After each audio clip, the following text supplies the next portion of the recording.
പിന്നെ എനിക്ക് മക്കളോടാണ് പറയാനുള്ളത്. നല്ല കവിതകൾ കേൾക്കുക, നല്ല പുസ്തകങ്ങൾ വായിക്കുക, സമൂഹത്തിലെ ഉച്ചനീതിത്വങ്ങളെ മനസ്സിലാക്കാൻ പറ്റുന്ന കണ്ണടകൾ നിങ്ങൾക്ക് വെക്കാൻ പറ്റുമെന്ന് ഞാൻ ആശംസിക്കുന്നു. ജയ് ഭീം.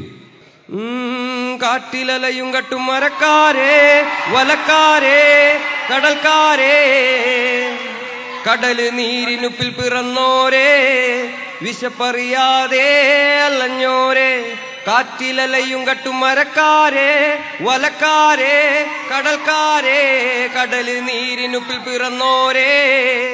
വണക്കം. ആദ്യം ഞാൻ ഒരുപാട് സന്തോഷത്തിലാണ്. കലാ, സാംസ്കാരിക, രാഷ്ട്രീയ മേഖലയിലെ ജാമ്പവാന്മാരിയ്ക്കുന്ന ഒരു വേദി പങ്കിടാൻ സാധിച്ചതിന് അതിന് ഒരുപാട് നന്ദിയുണ്ട് എനിക്ക് മുരുകൻ മാഷിനോട്. എന്നെ ഇങ്ങനെ ഒരു 10 ദിവസം മുന്നേ വിളിച്ചിട്ട് അപ്പം നീ എവിടെ ഉണ്ടെങ്കിലും എൻ്റെ പരിപാടിക്ക് വന്നിരിക്കണം എന്ന് പറഞ്ഞു. അപ്പം ഇന്നലെ ഞാൻ കോഴിക്കോട് ഷോ ആയിരുന്നു. അപ്പം ഞാൻ മാഷിനെ വിളിച്ചിട്ട് ഞാൻ പറഞ്ഞു, മാഷെ ഞാൻ പ്രേതമായിട്ടെങ്കിലും വരിക എന്ന് പറഞ്ഞു. പക്ഷെ ഭാഗ്യത്തിന് ചത്തില്ല, ഞാൻ വന്ന്.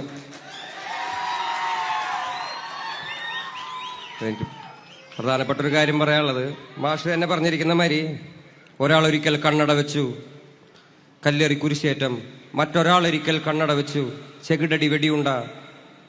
ഇതെല്ലാം അറിഞ്ഞിട്ടും നമ്മൾ സമൂഹത്തിൽ നടക്കുന്ന അനീതികൾക്കെതിരെ ഒരു പുതിയ കണ്ണട എടുത്തു വെക്കാൻ നമ്മളെല്ലാവരും ശ്രമിക്കാറുണ്ട്.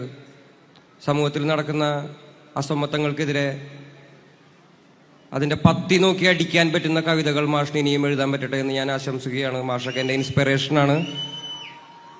പിന്നെ